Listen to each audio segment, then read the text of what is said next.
باش بنرو تماشاوان الهجا برنامج دبیت آرکد کرم جرامه وی هفته امی بحثا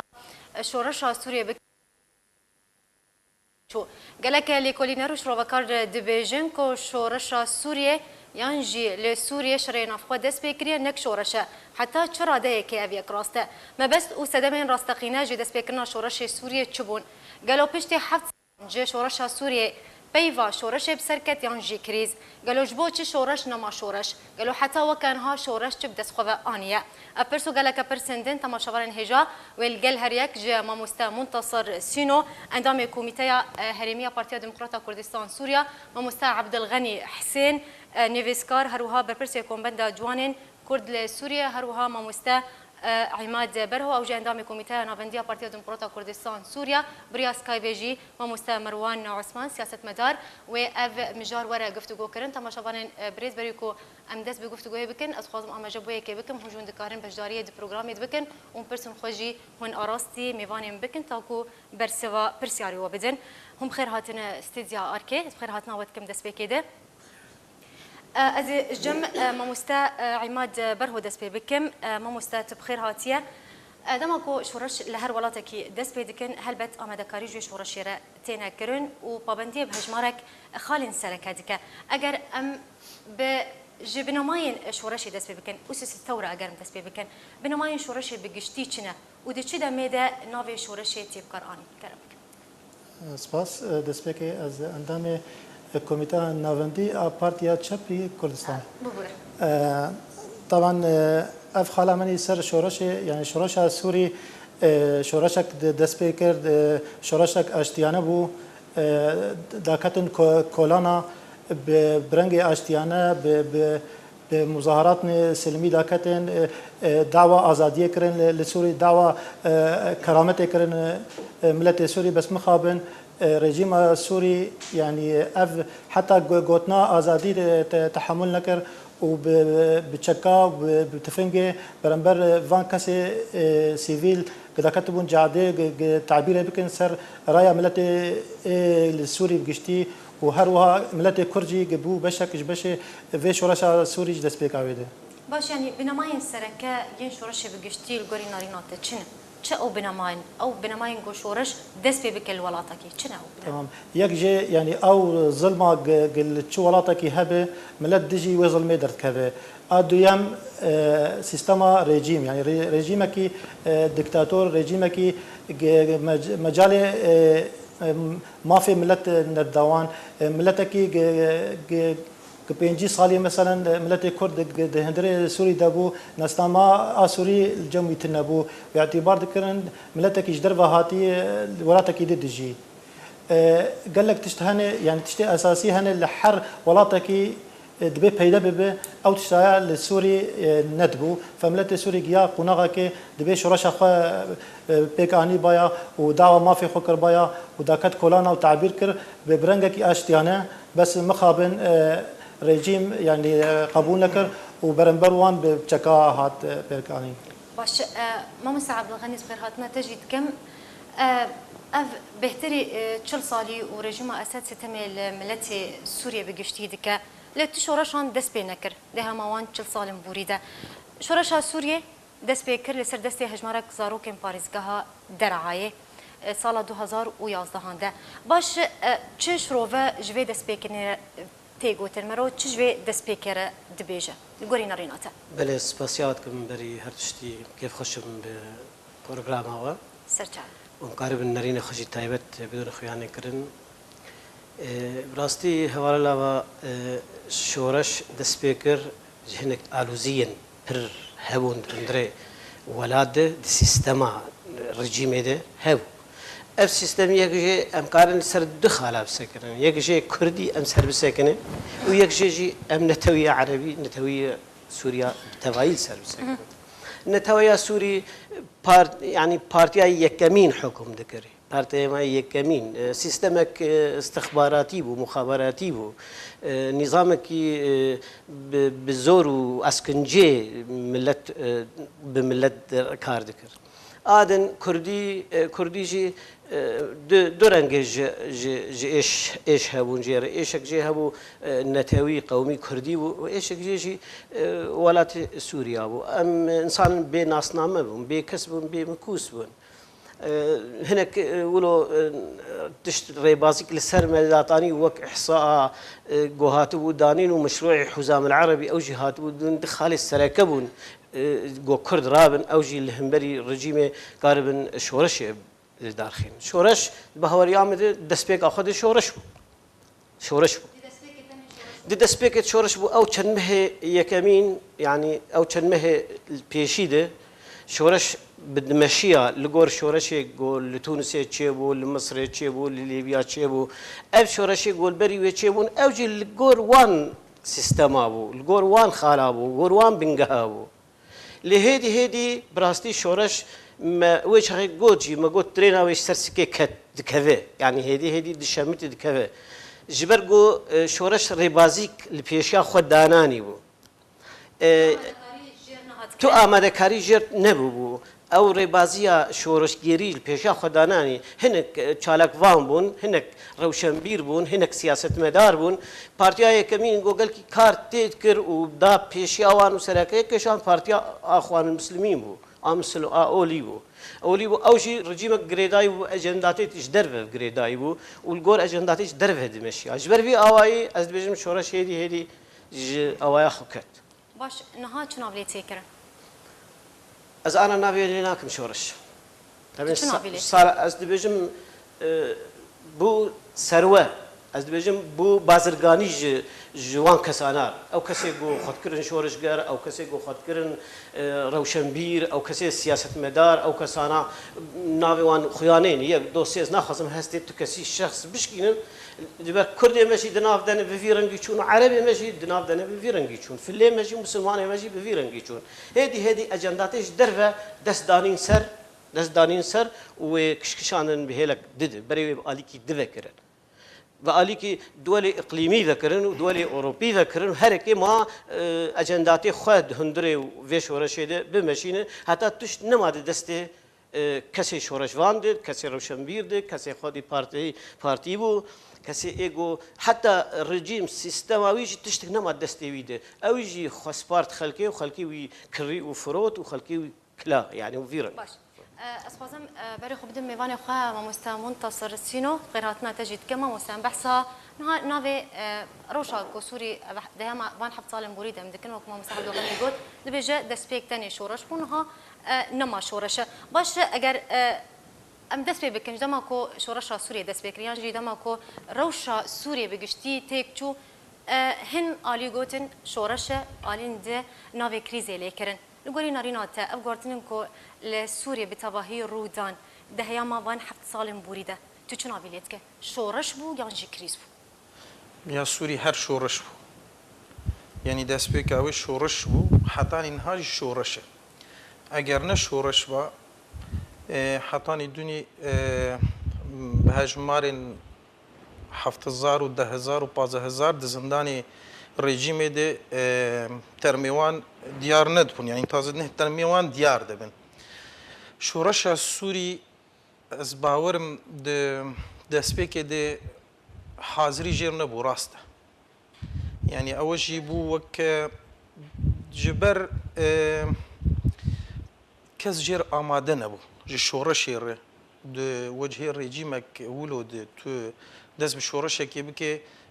هنا مجير توقعنت كأنه أمي كاربن رابن بشورشكي ما طبعا ده هر عرب رابن وانا بشورشي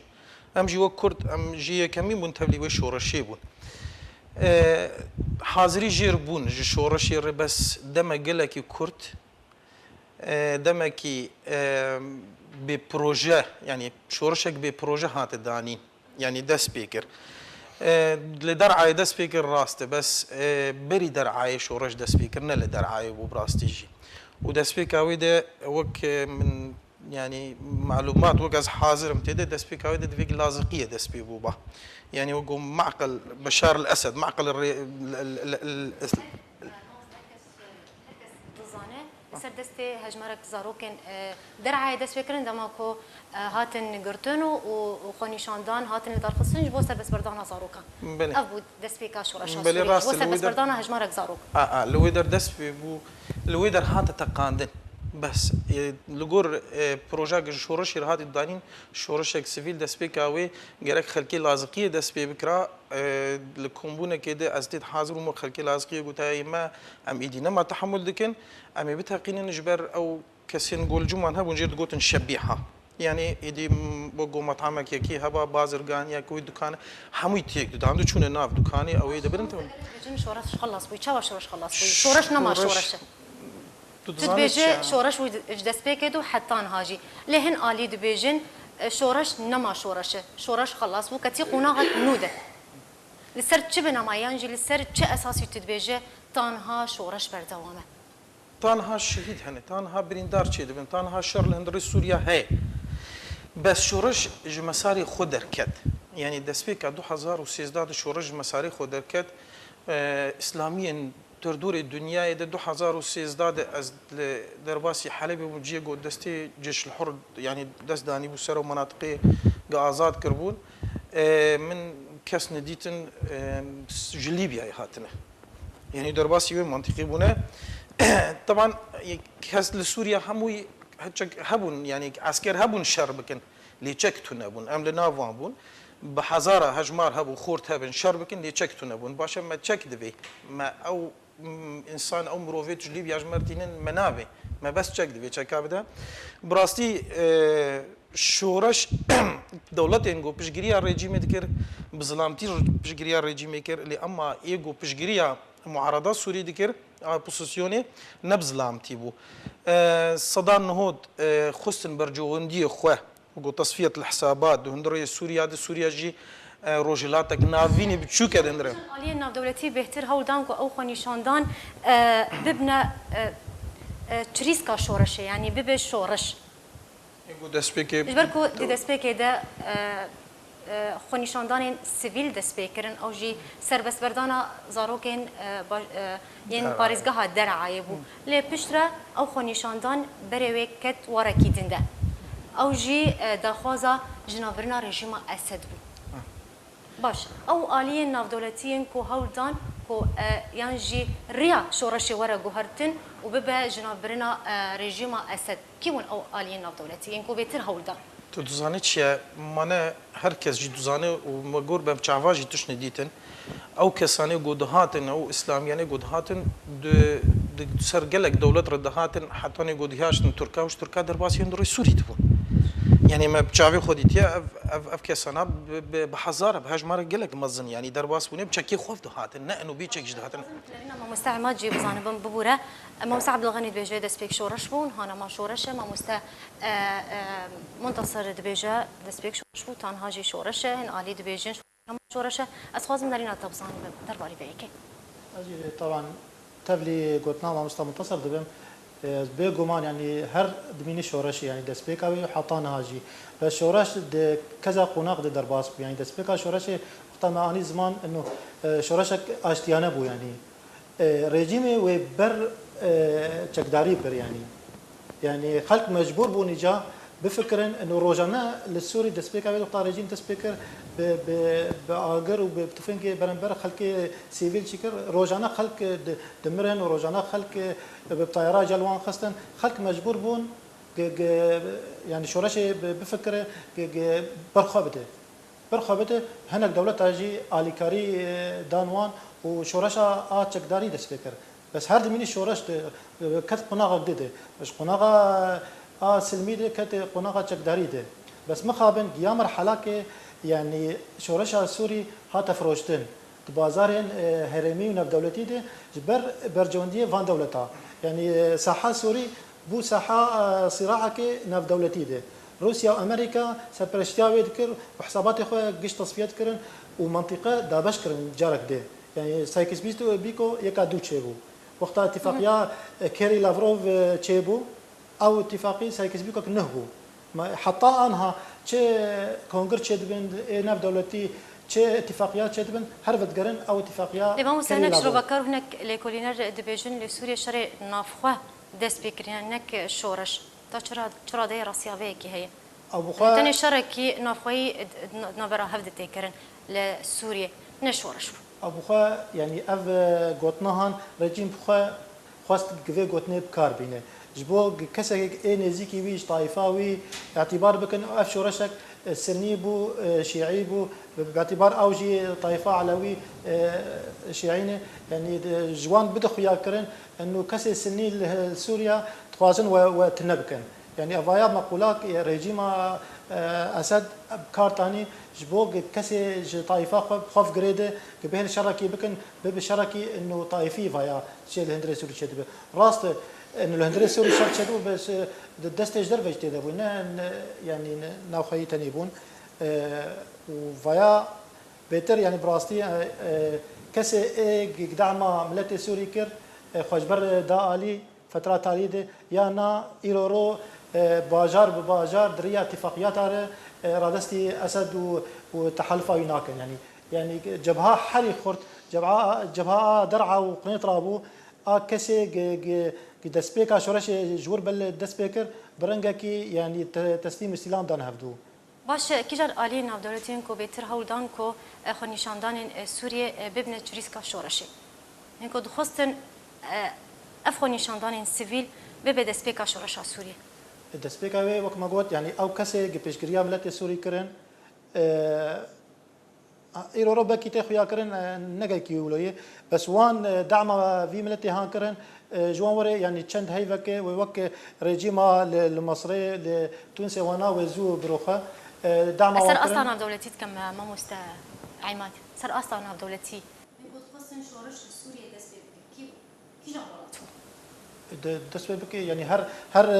ديسا دولات مؤثر بون يك حليف ريجيم بروسيا ويك امريكا برنبروي بو وحطانها اف صراع دورتا حردو قطباتيه وقت شاو بري حردو قطب موجود وانا جي ولا بويه انا جي اتفاقيات تشي دبل هندري السوري وجدر باك تشي دبل هر اف حردو دوره يعني اشرافي سردكن تشتك بتشكاوان نار بسري يعني يلو روختا قدر عدان هلبت امريكا شعبي جيجر واتفاقيك معين هابو حطات درعا تسليمي رجيم كرم برنبروي وتشكيده بستينا باش ماموس عبد الغني نرينا هردو ماموس جداي جاته برصفات تجارشي ماموس دينارينا مده طبعا دوي ام ناس بكن بيكا بنغها شورش السرچ آواد به ارمان جنويني راستقينا ارمان جوي راستقينا دسبيكنا شورش سوري بله وسر چلو شمت درج شورشي كذا شاجت كذا از دبجم شورش ريبازك شورش جيري تايبت بيكيديل بيشا خداناني تنو كومبونك جرو شمبيرا كومبونك جيشالك فانيا كومبون بون فلان وفلان وفلان وفلان وفلان هر نابي وان خيانين كردجي وعربجي دسبيك بفيرنجي بو وقت اقول ريبازك بري وي جير بهات ادانين ريبازك شورش جيري ارمان جير بهات ادانين سر نتشمتي وي بي غرتي بايا وي في غرتي بايا ادن هدي دولتي اي وقت قوت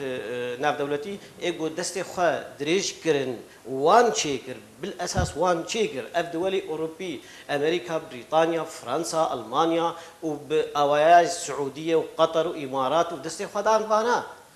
رجيم جي لهمبري وانا دستي خدان نظامي الصين وروسيا وايران وحزب الله ويجي شخر برك شيكر يعني ويجي شخر برك شيكر اف بريهانه مال همبري هفدو بسيكرن آدن خلا هري أساسي هري بنجهك جيرتي دانين أو شورش جري قد جكدار لكيلك ويبسكنه جكداريا نتويد هندري سوريا ده ليش جري لكيلك ملت بسكنه أو تتنبو ويخست شورش جري أو تنبو بودجي كسنا بودجي كسا أرمان جينا هادانين هدي بنجها قول سرو دنش خالي بنجي بالكتن وقت نجي كتر أو كسانة بارتي بون جو أرديوان هبد هندري ولاد كسانة بون هدي شر هادانين الرجيم يجي تيروليست خلقان هندري ولاد بان تيروليست آكرو إد حبسيادة أو بردان وكس كوم كرن إيش دردوري ولاتي خو إيه هوالي خو آنين ج أفغانستاني وج باكستاني وج إيراني دريوان راني وهندري سوريا كوم كرن أف كوم بونا هني هدي شورش عما تشمتي خلق أخو دردكت دشمتي نكاري بو خبكر الهمبري سيستما فان دولتا اب دولتي قد جي وسكني وزيدي امكانيه وان بو زيدي قوتا وان بو لسر مستوى بترول شغل الصين وروسيا بري بترول جيكي دفكرن بترول ايران وروسيا بري الصين فكرن بري جيكي دبو يعني هذه قناغ هات جوهرتن بهوري عمد قناغ هات جوهرتن شورشي كت يعني نما شورش جبر قلت اهداف نما جير هدف يعني انا خوتي قرابون او كسي قرابون اف كسي بون معارضه بو اوبسيون دناريني وي دهيرا مكر داده جهف نجدابو تشتي قوفيا قبول نتكر في جنر بس كتنا اسد خستر كتنا اسد ناو قركي او دسبيك بو ما مساعد بل دسبيك استفيجن دسبيك ابو هدي بري ويب إيه لكي تفكرن مسلمان دسته خود ريجي ناويكر هركي بهلا خوفه تركا بهلا خوفه و دولة إسلامي هات خلقاندن بدرسيرنجي خوفه هيدي شخوناها كت جوان قناها خوش ورشجيري جو أرمان جو خي سركة تمام أرمان جو خوي سركة كت وقتا جو شورش أرمان جو خوي سركة بكفن ناوي شورش إنه مالتي بل يعني نأنو كشتيها بالمرنها بقرتيها بالناوي شورش نا شورشها مصري شورش بو شورشها تونس شورش بو البرابو 4-5 مه خلاص بو شهب خلاص بو مش خلاص اما ام 10 ساله و 20 ساله و 15 ساله شهب خلاص باش از خوازم برای خوبت میوانی خو ماموستا مروان عثمان اوجی سیاست مدار بریاز کبه و تبلی پروگرام دویت ارکی ببا ماموستا دما باش به ماموستا مروان اگر تدنگم دبهیزه برسامشتر او ام بحثا دست بکرنا روشا سوریه بگشتید کن اف روشا سوريا كو تير درباس بويدها ما بان حفظ صالم بوريده تشرا فيليتك شورشان كريز دسبيكي دي سلافوريز جتر و بينرن اركيكير و جنرال تر يعني الدباوريا مدي مرؤتي او بيفان قياسي جشورشار تننه وشورشين قد هريما رجلات النافين ده هاتن رابو كرين او هاتن رابون مرود كاري حياة رادا يقلتي مازال نابي شورشين واردكي اذا بتكين هيك بلي اندنجي تدبهيز كرمك او شورشين ثلاثة رابون حياة رادا يقلتي مرود كاري شورشين واردكي دي مرود بني ومرود بيش شورش شورش حد خافاندن يعني وقت كامبلويك اللي تجي شورش رابو تش دولت بتش ريجيم بتش فلان بتش بيبان بي دباوريا مدي بفي شوية شروع فكرني مروف نكاري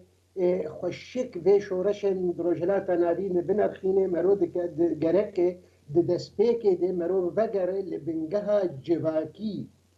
يا فان دولتين جو افشو رشتي ضرابون او بنجها جواكي قالوا ويكاريبا حيا استك بلند ويكاريبا ريبازك ديني جوك نخشريك تاشروجي بدي بيشيا خوا ولسر وين نخشريا خوا كارب بمشيان وين كارب بمشي دباوريا مدي گو کیبا و چلوبا ابتابو هبا یان فنبا ابش رشانا داویاوا هبا جبر چوی اب رشانا داویاوا هبا جبر آستا جباکی نجيها بوي رادي مكاربة ناسنامية هفباش يان كاربة كوملجهكي دام زرينه ام ند كوملجها دبون ام ند دولة دبون ام ند يعني ناسنامية هفباش من ند جوان دبيكي دي هبونا ظلم زوري ظلم زورك اوارتده يعني دمك ديروكي آوارته و بشوية كي ظلم وزورك أوجي آوارته و بيتر خلق وقرن حنبزجهن كرن ناس كريج هلاوان أو حنبزجهانا حنبزجهن كجرن وشرا ده هذا حنبزجهن كجرن تبەیەکێ دێ وێ جریان بەردەوام کردن بۆ ڕۆژهەلاتە ناوین دت باوەریان بدێ شۆڕەشە سووری نەگەلکی جودایە ji şoreşên Misrê yan ji şoreşên Tunîsê dibê rewşa Sûrî hinekî cudabûna wê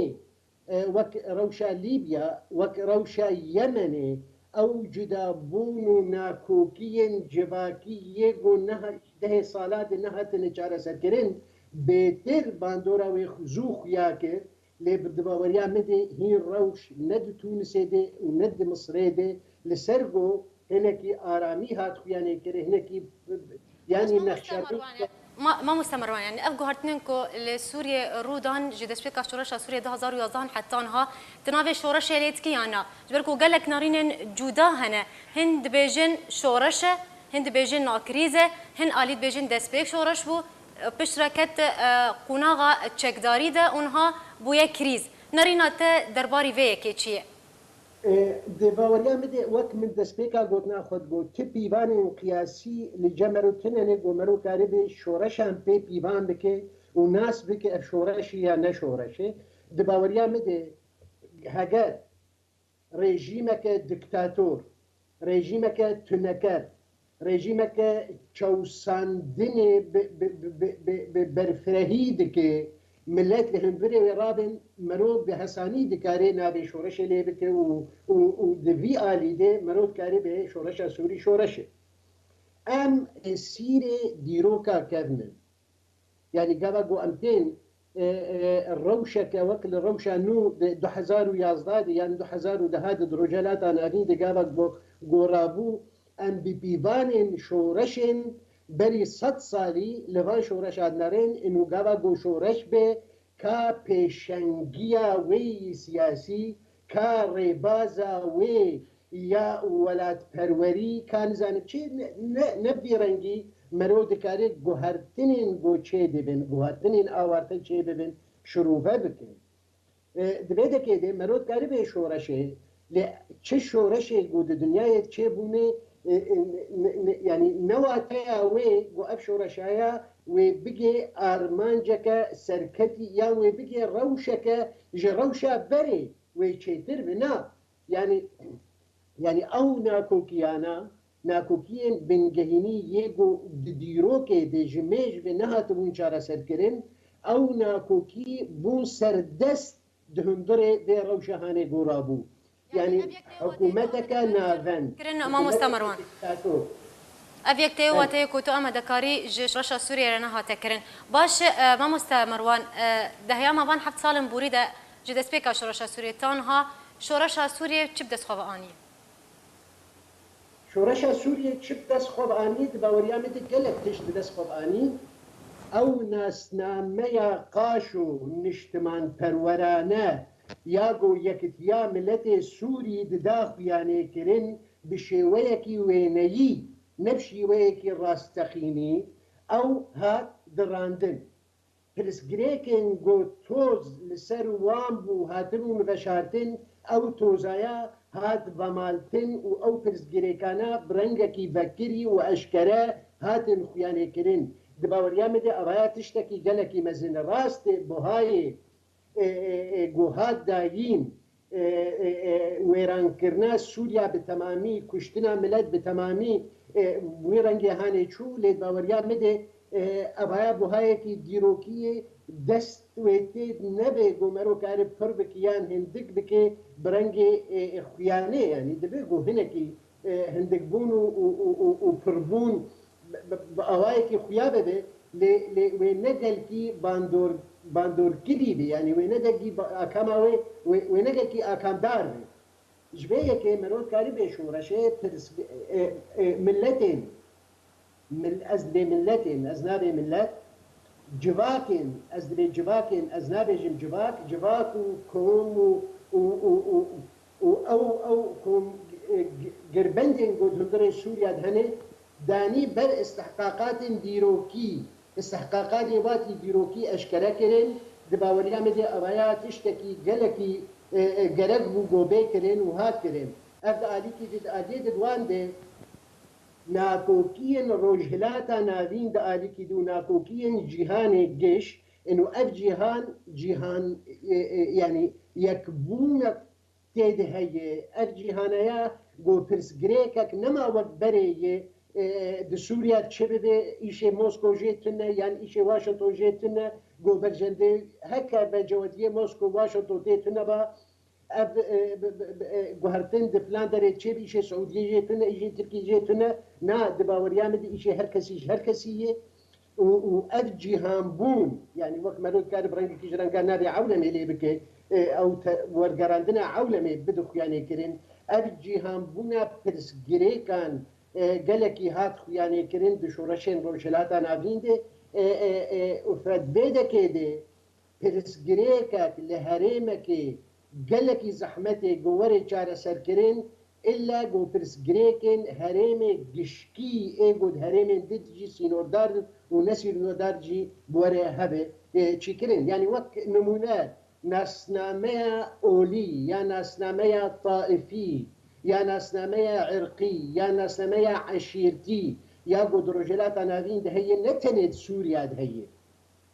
ده حمو دولة رجلات نافين مرو كارب رادية كيف بيجي بقشكي ده حمو رجلات نافين هي فبرز أبرز جريك وقلكي الزور به قد سوريا تنه ده بيجار سركرين حتى قو هاودان هاكرين سوريا بيجار سركرين وباندوري برز جريك الولات دي ونهي أو جار سري بقه داوي دبيك ناكوكيين سعودية وتركيا ناكوكيين سعودية وقطر ناكوكيين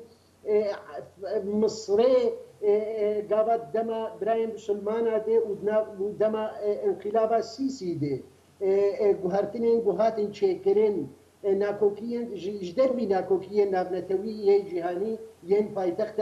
پایتختين برياردار يعني جبلي وانا ابنا كوكيانا قشا باندورا وان قلقي مزنبون بدوري شورشا سوري دي ودباوريان دي مزنبونا في باندوري نوك كامبلوية نوك مؤامرات اللي قام بومرو شروبتك باش ما مستمروان از خازم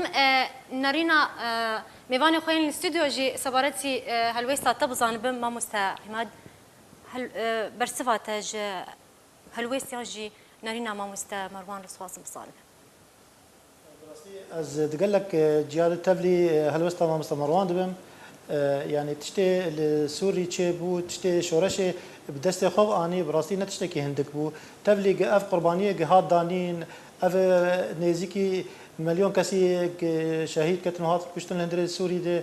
بنيفي ملت السوري بنابر بو دركاتش دربي سوري ناف باجاروك سوري بلا بون بس قال لك تشتهبون قال لك تابلوها بون السوري يعني هاتش كان عندن يكجي مثلا او دولتها امني او ترصد ناف خلكيده هاتش كان عندن اذا رول نما كسك يعني جي كسكي امني ترصي يعني درت كفيب وحرت شي خبيجي او ترصهان هاتش كان عندن او يعني او عقليه امني او عقليه يك الي تنه لندر السوري هاتش كان عندن يعني خلت نما بيكتين يعني او سوريا دولتها نافندي هر نما فتقري يعني وهر رژیم اسد بچه آوایی بجی نماوت گره یعنی د سلطه کوی لسر سوریا بتمامی هر سوریا اگر گناه لسر عرده بس هاد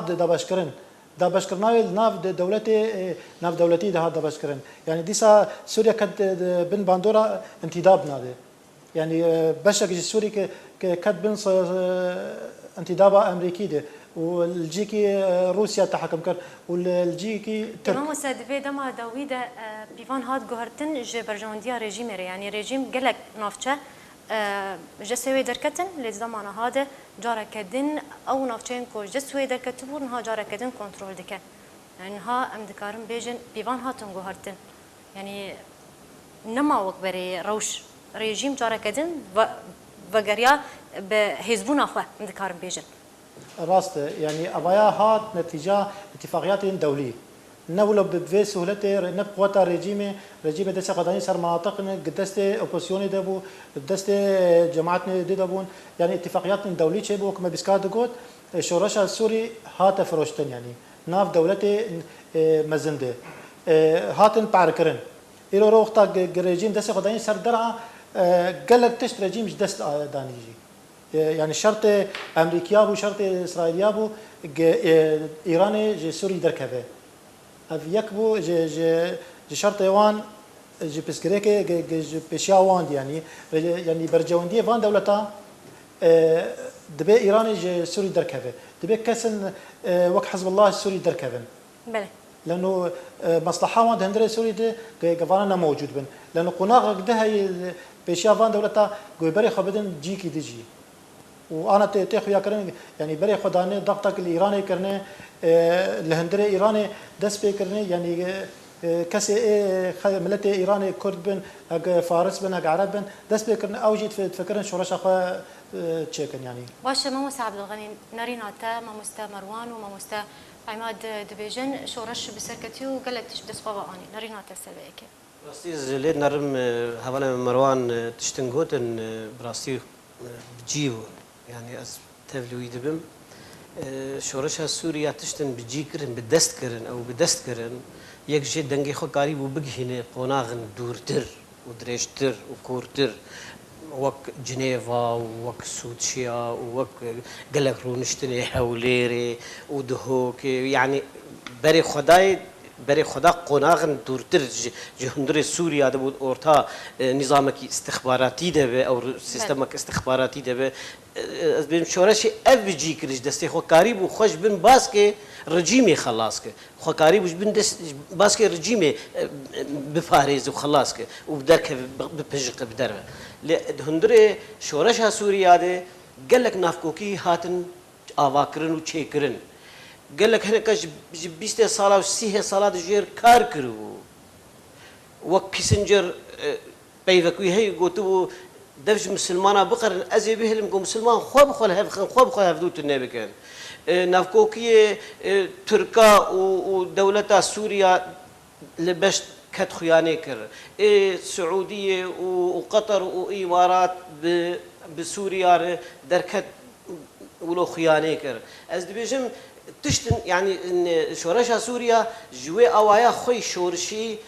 تشتن بجي كرن راسته تشتن بجي كرن قاريبو دجيتيه بك قاريبو شورشگريه قاريبو چکداريه بك حتى دمك قاريبو سركشاندنا ويجي بك حتى دمك او هيدي ديسها اسبي متمسك واسبي دقرم انه هيدي جوي قونها خوي شورشگري دركت وكت ام دهلا ام ما في مي كردي دي ام لبنر ام كردن ام انسان كردن ام تنگ لبنر حتى قوم هرم فربكن ام تنگ لبنر هجر ام تنگ لبنر اوفيسيون ورجيم بالنسبه لجبا كردار كا لكن ام لكن كا تشدك اف تشددما افي تشبدما افي تشكار ام جي تشارسر بكن او تشكار بدما نا افدد نا اف اعتراف دك نا اف اعتراف دك ما مستاي وقتاغو ام سر خبسه كن الخمنر باملكن ام يناسبكم بشورشا سوري جيل كره الشورشا سوري دك مريكك ود ما في خو كردي لدنر ما في مني كردي تيد نيه بيجي كرن اسقط لنا انا مشورش بجارك يعني هجر ما في مني انساني از انسانم تيد نيه بيجي كرن قد نابي مشورش از انسانم وقتا شورشك چه بآزادیه دخوازه اش یک جوان آزاد خوازه باش ما مستا رژیم سرکت یا بسر نکده هم آبان هفت سال بهوری آمد رژیم بسرکت دجی ملت اخوان سرکت بله ما مستا متصل ناریناتا رژیم سرکت بسر نکت لگوری ناریناتا شورش چه بدست خوابانی شورش بسرکتی تانها یا نه اگر رژیم لسوریا حکم دکه بسرکتی اگر نهات بچ سوریا اگر رژیم حکم دکه لسوریا رژیم سرکتیه بس نها هندوری سوریا تواهی رژیم حکم دکه تو هر ميليشيات ايرانيه روسيا امريكا كي حكم دك سوريا لا روس وامريكي مبدئيا تدن ترك تدن باشا اگر رژیم بسرکتیه شما پارزگاه گود دسته ترکاده ناستینه اگر رژیم بسرکتیه عسكري روس هندوری جاده سوريا دنه اگر رژیم سرکتیه قواعد امریکیه تدنه باشه اول خرق سیاده الدوله يعني كرژیم لکی در بسرکتیه باشه بلا روس در كيفن بلا امريكيش در كيفن بلا تركي در كيفن بلا رژیم برا ميليشياتي وشيعي در كيفن بلا ميلهم برا رژیم قال لك دفرج دسدا قال لك دفرج دسوي در كتن لانها رژیم هدي فتقروان نفچيان چه رقابه چه دیرا زوری به چه نفچان روجاوای کردستانی به روبرو رژیم دست کفتن فرمزم دست خواتینه و اف یک دیاره ما منتصر تو دزانیت چیه د جینیفیک د بری جینیفیک د خود دزانه امریکا دعمك مظن جو سلاح جي اوبسيسيون يركر خبر سكرج قنصلي امريكي لاسطنبول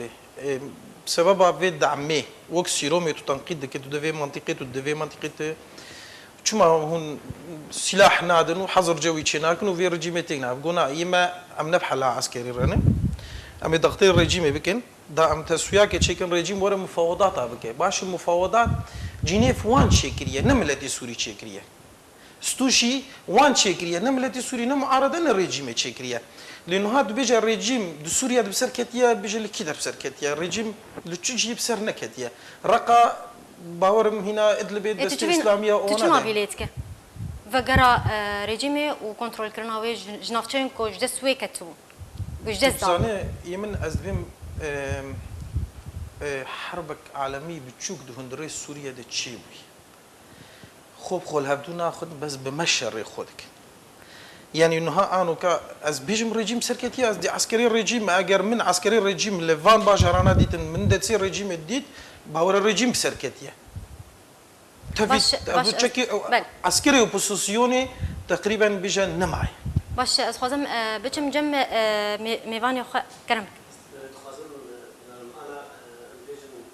قلت النظام السركتي اف دولتي اوروبي امريكا روسيا حتى فرنسا بكيرتين فان جهه تسليم النظام السوري دكن بكيره ما درعاي وسويدا ما بيرو جديد بيشاوا تسليم كرن بيشاوا تسليم ويكرن ما بريوي عفرين شدا خاص بو بان رجيم يكرن ور رجيم اوي نخواست خواست بقي كردما وان برغاك وان بجدين وان يعني ور الجور جبن باسكي ويدا كتم خواست بدي سافغرين بن باسكي خوا ايرو بازار سرقام شلو حسچا سريكانيه دبه كوبانيه دبه بالرجيم دبه وارجيم جي وتسليم دبه باش ما مستخدم بري خبدم ميفاني خم ما مستمروان الجوري نارينا تهزن سياسو هزن جوفاكي ينكو سركشيا شورش يكرن ديدس بيكيده الجوري نارينا ت بليفجر كرابون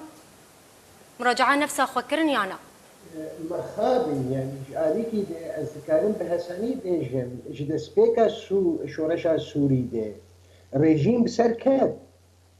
چلو رژیم سرکرد یعنی رژیم نه کسایتی خوب سرکرد رژیم به هشمندی خوب سرکرد جبر ایگو همبری رژیم آستاوان یا گوهرتنی آستاوان یا بیرو بوچون ندل کی جدا بو جه آستا دیکتاتوریست یا رژیمه دویده که دمرود کاری بیجه رژیم بی رژیمه بسرکرد دوی آلی ده هزین نظر دکارانا ده این شورشگر براستی نگل کی جدانه ده بیرو بوچونه خوده لسر گو مرو ناس ده که یعنی او هزانه وی ولو بین چما وی ولو بین جبر شورشک دوالاته کی وقت سوری ده گو گلک پس گریکی وی نهاتنی چاره سر کرن وی شورش نشورشک بی مرود کاری بیجی وی گلک آسین شورشی هبن هک نبیجین گلک شورشن یعنی وی گلک آسین شورشی هبن وی گلک آرمانجین هفدیش یعنی این متناقض به همره وی دهندره به شورشی بدون خیانه کرین و اویا وی ببه صدمک بنگهینی یعنی سرد صدمک موضوعی گو اف شورش نگی آرمانجین خواه دویده که ده او هزین گو دیار بون بنابه شورش دبیون یعنی بنابه شورش خوددن خیانه کرن چه انجمن اجتماعی سوری و چه دروجه ایرو ده ائتلاف و چه هزین لشکری ینگو آنا ترکیه دوستین ینگو به اردن داو سندن باشوری سوریا در عاده اوانه همون نکارن لیوگره که بکن یعنی نکارن لخوا وگرن و به مکان چکر جبر رژیم بخون نکاری به یکی بکن جبر هزن هشمندی همیانه یا مطلق او هزانه تجاری و نکاری بین خواه جهندور خواه چارساز بکن دوی چارساز کرنا وان بأوایك یان بأوایکی دن بهرفاندنا وان رأيه وك رژیم و نکاره وگریانه که لبیرو بچونه خوچه که و تا گوچاره سازیه که دندور خوچه بکه اویا دیجی هشمندیا اوبیکتیو تجاری ولونابه دیوه که اپوزیسیون سوریه یا رکبریا سوری جی نکاری بوده که هانه بکه بوان گوتنین قلاو بوه هشمندیا فلکلوری یا گوتن بلا دکرن و فلان دکرن به گوتن گشکی او گوتن گشکی یا گو پرسگریکن سرکه وندا بکد آلی کی ده و تاگو کاربن ناسنامه خوی راستقینه جدر بی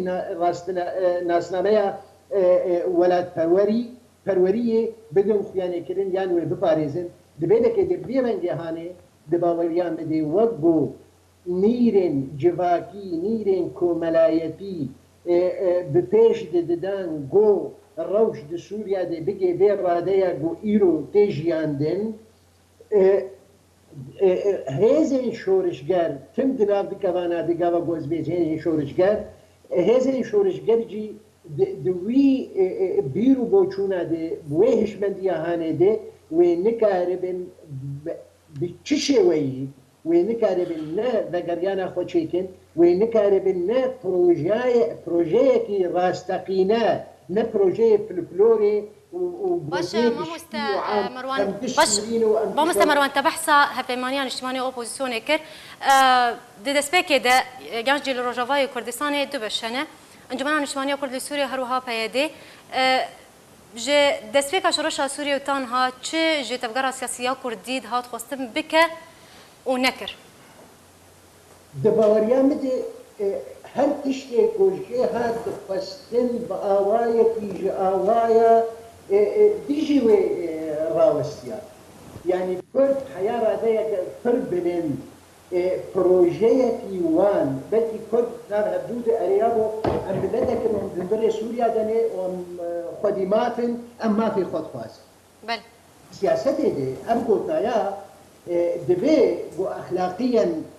bandora wê hebe axlaqiyen nirxdar de lê siyasetê de tu tişkî nake. Gaba got ez dihiştina me de awayê fikir û ramanê navnetewî çinê tunebe ez ê nikarim projeya nexşereya ez ê nikarim binî. Ew nexşerê nehat danîn ji alî Kurdan de belkî peye de ket bi şêweyekî diktatorîst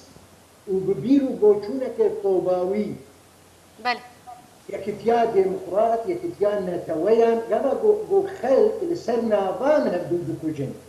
li ser Alî û Umer hevdû dikujin tu Alîyê asbaht Alewiyê tu Umerê asbaht Sunniyê hevdû dikujin demokratiya gelan ew yekîtiya gelan ew biratiya gelan yani ev çikan gotinê başin yani gotin xweş e bes ew gotinê xweş di demin nexweş de bandora wan ji dê bila got erênî be wê lêlênî ev de alî de dwa de encumena Kurdî xwexist rola نوعز وقت گوری پیاده گوری ممارسات پیاده و رژیم اسد لیکاری بو انسیاتیوه بکره لیکاری بو دستپیکا شورش دیگه گو خلق پیاده صد انسان بون ده انسان بون لدور جوانا و لدور انجمنا کردی سرو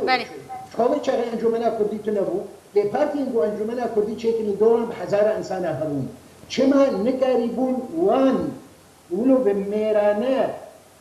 او کلیکا دیروکی شخواه دیروک چه دیوه چیه؟ گابا گوته گشتن همه کلیکن گوهرتنه ره کلیکن گوهرتنه ای دیروکی ره هبه ومرو وان کلیکا بکار بینه انجمن نکا او انجمن او پارتی انجمن بری گو انجمن چهره به نکاریبون خوندنه که راستقینه لوی کلیکا دیروکی یا گو د سوریا ده هات خویانه کرن نکاریبون لناس بكرانا وناس احقاقات دي يعني أبيك تواتيكو ترولا تفقرا سياسي دي شورشي دا تنبو باش ما مستا عماد سخوزن بقر جمتا وكو برس جما مستا مروان كر لروجافاي كردستاني دو بشابون انجومن تبلي هفماني انشماني اوبوسيون سوريا بو باش دوام خوكو هيلك سيام ديت او جي بيدي بو تشج تفقرا سياسي هات خوستن تدسبيكا شورشا سوريا كو كربا ليه مخابنك انجمن اجتماعي كردي يعني وملتي كرد تايبات خو اعتبار كرن اوجي بشك في شورش دينا وهروها بشك اوبوسيون دينا وكار كرن سرفي اساسي ومحاول قال لك محاوله جي كرن هذه كردي دي منطقه دي يعني ببن يك جوتن يك هالوست شكل بس مخابن اليه دي بيدي الخنري وبكار انيجي جبب يدك ببي وكيل رجيم لمنطقه كردي رجيم جي منطقه كردي تسليمي ويكر وبالمقابل دس بكر اف كسي قديجي رجيم كردا ضغطيل وان بك كسي بير باوريه وان نوك اي بيدي وان داخل نجدر في سينورا وان بقري مكتبي وان بقرين يعني قال لك الضغط وان كرن يعني دهات خواستن جي سياسة مدار كرد جي تفكير سياسي كردي يكبونه كيشكن مخابن يعني قال لك كونغرجي شيبون لهولير يك ودو ولدهوك يك بسربرشتيا يعني جناب سروك مسعود برزاني جي اف هزي كردي كشي بكن يك مخابن لفيدك التوقيع ذكرن اف قد ذكرن شنو يالي هذه خاص بدي دي بيك اننا بلان خو لروجافاي كردستاني بسكتي انا هذا يعني وقت ما دسبيك قلت يدك بو وكيل بو رجيم إيرو هاتيه كوي وكالتها وي خلاص ويدم خلاص وي ويوان تشتي خو فقرين جي أصل الوقت بيجن إيرو اتفاقيات قد غرفة شفراش دتين جريدان يعني وقتها هاجر اتفاقياتنا معلن قالك هبانا بشارة قاندنا إيرو رجيم نابجة أم بوار نشتنه وأو دبيجن سركردي وان دبيجن دبي أم بجهتنا أمنير رونشتنه لو كده كاس نظامه ويناك تنيه في جواتي دبينه بس ددن خياكرن انه اتفاقيه شيء ابويه وتشتكي اداري بدل ما ودولتك السوريين نانا فاندي وشيء بكن بس رجيم حطا ايرو نقوتي نا اموار نشتنه ونام تشتكي بدن وان وازدوي باور يدم رجيم فانتشتي معلن تشتكي نادوان واش موسى عبد الغني اذا بحثا رولا تفقرا سياسيه كردي شو رشد بك نقولي نارينا رولا تفقرا سياسيه كردي شو رشد هبو يعني اگر رولا ويهبو رولا وياريني بو يعني ريني شو بدس طبعا ما مستاي براستي وقت زفقرم حوالا داخل يعني كرن انه ده انجومان هبون هردو انجومانا دوام حبكي فقرن لباش فقرن اگرم قاف كي الباش فقرن حتى قوم دقا بالباش فقرن حتى قاف كي عرفت دسپیکا شورش ده های وان پارتیا نج دور نج نزیکی شورش نبود نه کت ناف ده بل دجی وی بود بل دجی تیجی کر يعني دجی جوانا راو دجی کسی گو شورش گیرید کرد داد کتن خستنا نظام خستن يعني دستی خوب بدن حمایه دستی خوب بدن درعه یا دستی خوب بدن ویا بس تاكيبون افينكو ما بس تام بارتي كردي بود بارتي كردي اساس تشتغلهم نا نبقشتي نا نبقشتي ونا طبعا يقول كلا كان رجيم سكني ون بيادي سكني دسبيك قرت وبر ودا ابا خيانه ويا بارتي تجي شخر لينرين ديكرن بارتي نجي هبون دسي خدان جوانا بدود قنا قدر باس بو جوان كتن كفتلف دي بارتيا دس داني سر وان جوانا شي دس دان وان شخر هفريس شيكرن تنسيقيات شيكرن دانين وقتا جو ام فكرن كات جوان هات خستن ترت جوان هات خستن ابان بارتيا نكر يكشي هندري ائتلافه برك سركي برك جداي ائتلافه اوبوزيسيون كردي ديجي نظام انجمنا كردي كاتشما وي استحقاقات اخو وان تشتي جو لازم يجير تشما وانا بسري بيكار ناكه بما في كردي بيري امراش ندين الاليكي خياني رولاوي خياني ديجي رجيم نسكنيه قد ديجي رجيم سلطاك امر واقع هاد دانين خص في السلطه خو بمشينه وابو بس انجومان ادن شكر انجومان ادن قد ما في خورا نبو بكاري خورا نبو تشتي قو كردي از ما في كردي بخوازم وبيغري دايبم وقتا قو انجومان وفلان وفلان وفلان قال لك سركه دركتن بنافي ائتلافي ديجي ما في كردي سكنين حتى سروكي انجماني بون وقت اوانا چما وان كردانا رداوان نكر چما جوان نقط نبون چما دوريوان نكتن چما البهمبري وان نسكنين وقوتي خستن براسي نسكنين الهمبري وي خو نديدن قو ما في كردا او دو باريزن خو نديدن تيدي خو ديدن كبارتين هفدو كرتن ونا اماده بون شجير نا اماده بون قو كاري بالفهم في كاري هاني بكن جما في ملتي كردرا باش مانا انجمان نافا ائتلاف ده ادبم خسار ادبم خسار ابدا قد خسار از كردم ما في من جداي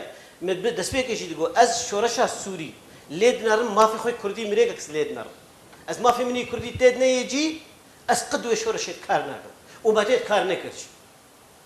از برجيمر بدون مستينم براتماتيكي جموان تنية براتماتيكي الحالي خوان نما كرن كتن بن باسكي ائتلافي كتن بن باسكي ائتلافي از بنظام يجر يعني انجمان بيدنما ترولاويته هلويساويتنا وج دسبيك وتانها دسبيك ده كت جينار خو جهاندر قوناغنا خو جهاندر جنيفا دنگي كردا جهاندر جوه طبعا بنفس الكفتنه ما في مني كردي نقوز بجهم جنيفا يكي بدوا وبجهم دوكا دوا وبجهم سود شي وز بجهم فانا ما في منها ما في مس تشكيل عرديد بقرن في ملتي طبعا افخرابونه بو جوان هات خستن وقوناغا دمي هردم الي كاري ناك جو في درفتش مربيني يعني باش ما مستناي بل اسخوزم نرينا ما مستمنتصر سبارتي الويسات بزاند تجبر صفا ما مساعد الغني ده والله أزبر صفا يدم دسبيك ده معارضة يكمين دهندر سوريا بتواهيد كرد تواهي أخوة معارضة نجنو هذا تاريخي ده مجلس أنجمن كردي تشيبو أنجمن سوريش أنجمن سوري أخوان المسلمين تشكرن دسبيك ده أنجمن كردي تشيبو وأنجمن مجلس الشعب الغربي كردستان يبيدي تشيبو ام فناقرن هوليريا كود دوسي ومناكرن ويقونا غيم فقرن سر وضع كردا تفقرها كردي انجمن تايبت انجمن يعني بيدي هر بيسنا كان بحث كن چونكي موقفي خود ديار كرنه واول جي خو كاري خو كرن انجمن كردي جدسبيك دي وقتيرك العزمان ابو جيتنا وليدين باشا بالطرف الشورشي نقرتنا معارضه بس كي شورش جبوت شيء شي متيد هذا عم بزانبن ام شورش طرفي بقري عنا شورش دعم كرن انجمنا كردي يما ام ندى انجمني جدبون افكرتنا هفريز انجوان كرد لسوريا دس بيكاوي جادت دستي مدى براستيجي حتى لافيتا قول هندري جادي بلمبه دفي ام بزانبن چ لافيتا لفي جادي بلمبه سلوغاني غومبي غوتن دفي چالاكي دي ام داتين كسنمو لأما بخارتين أنجمني ده على كاريا مكرن بمسائل تقنية إنترنت ومساح خلافيتا وتشتنا جبر ما يجي كاستنا بو أم دعميجي ورقرن بس تفكرها كردي على كاريا مكري بارتيون كردي يجو أنجمني ده بون على كاريا مكر أنجمن و إيرو دهندر ائتلاف ده جبوتش خسارة باش جنا دهندر ائتلاف ده بويب كدر بويل شامي يعني جي بي فتناي دو محورن شبركي امريكا ج انجمنا كردير قلت هز حاضر قلت يما ما تشتكتون باجر انجمن باش انجمن ما ائتلافي تشب دس خواني تشل سر عرض كرما مسد بيجه نسر كفتن دماكو انجمن بائتلافي امدت بن دو كونغري ناف دولتي ده تش استانا به تش سوتشي بيانجي هفدتنن بهن بربرسن اوربي